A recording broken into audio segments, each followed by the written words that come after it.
Good afternoon. Welcome to the CRISP TV. I am your host, Dr. Abad Khan, and I am an interventional cardiologist currently practicing at St. Joseph Hospital, Ghaziabad. With me today, I have an absolutely amazing guest today, Dr. Arvind Singh. He's an interventional cardiologist, and then he did his pediatric cardiology training at Triple M Chennai, and then did his structural fellowship under Dr. Francesco in Milan. Welcome, Dr. Arvind. Hi. And we'll be dealing with absolutely new category of things which for which understanding has to be absolutely important for the cardiologists as well as surgeons. And given the fact that surgeons have the best orientation among the cardiac pathologies, among all the caregiver for these cardiac patients, but literally you are able to see all those pathologies by the naked eyes through the 3D printing. Explain, please. Okay, so the journey of 3D printing that I encountered on, it started way back in 2018 during my pediatric fellowship. So we encountered a case who had a pseudoaneurysm of LV, and we were thinking about whether we can close it through transcatheter means or not. And in the week I came to know that there is a thing called 3D printing which may be able to tell me the course of the catheters to understand the pathology properly. So I started learning 3D printing from that time onwards. Now with the help of open source software like 3D Slicer and certain indigenous 3D printers that are available in our country, I work with a 3D printer which has been printed made by Rudra Bots, which is a company in Ahmedabad, India, and they help me out in 3D printing the models that I chalk out on 3D Slicer using CT scans mostly. I have done 3D printing based on 3D echoes also.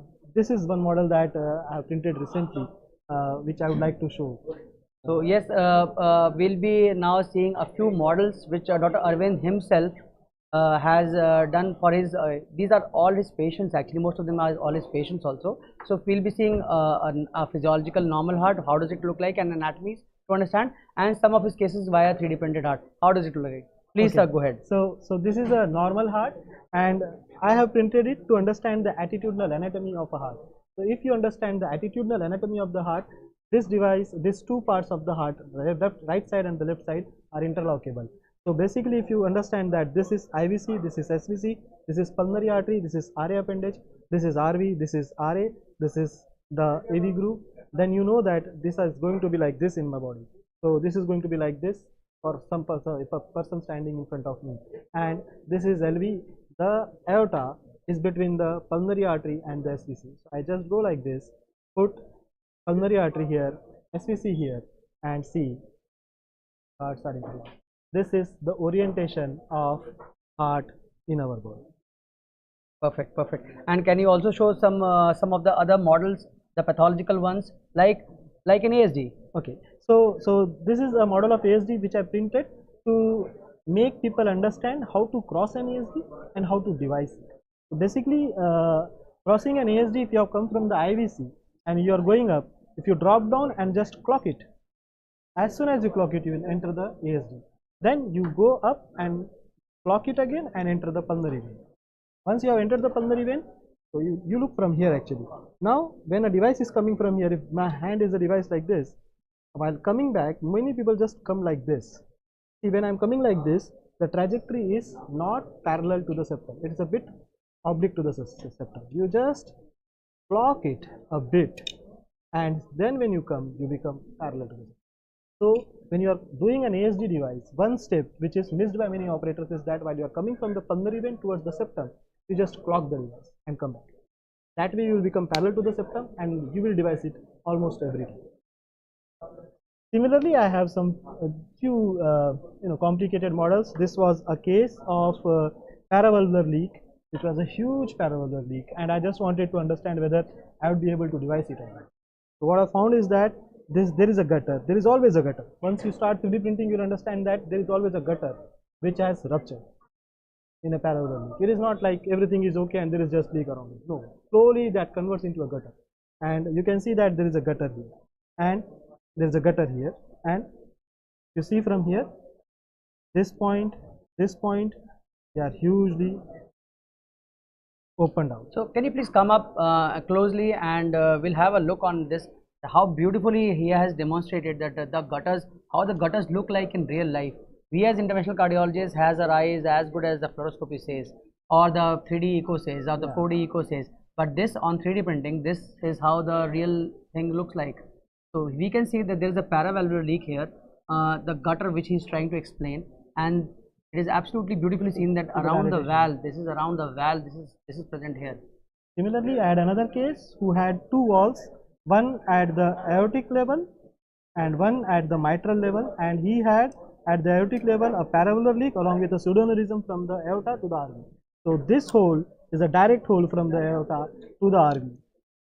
You can see this is cut surface of the RV, pulmonary artery and RV. This is the cut surface, this is the tricuspid valve. They are directly entering the RV through a direct path through this leak, through the pseudoaneurysm. And if you see this, the catheter is going in this direction, the leak is coming into the LV.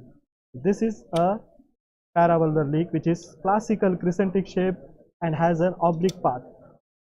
Paravalvular leak through 3D printing, the one thing that I've understood is that if this is the valve annulus, they don't go like this, they go like this. They have an oblique path below the wall. So your wires, your catheters will have this kind of a course, tortuous course. The reason is that it is a tortuous path. Perfect, perfect. So the understanding of the disease and how you treat those disease becomes so much better, and you become so much efficient in it once you have a 3D printer and you understand the anatomy so well. And by understanding the anatomy so well, you can always treat those kind of patients extremely well. I think, do you also feel that the 3D printing solves the biggest problem, which is it is teaching us that the problem solving beforehand is very important, rather problem solving during the procedure? So just like these two paravalvular leak cases, I use 3D printing for few of the things that I do in my life, in my cath labs. First, I try to learn a new procedure, something like an ASD closure, PDA closure, VSD closure.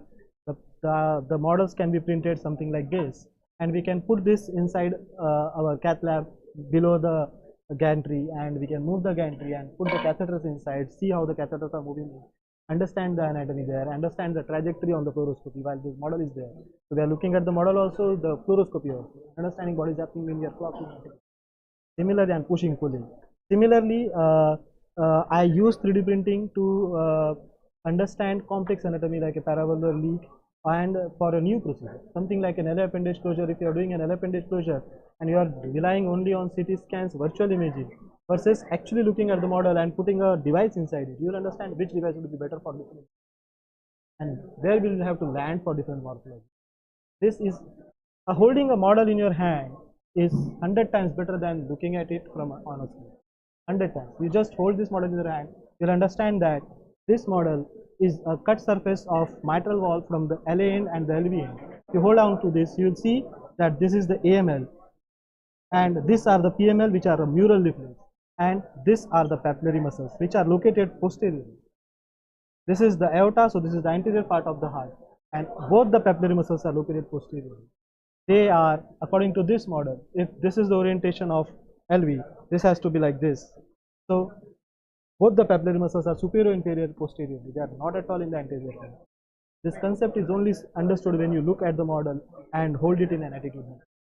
This cannot be, you cannot have that kind of information by just looking at a virtual model.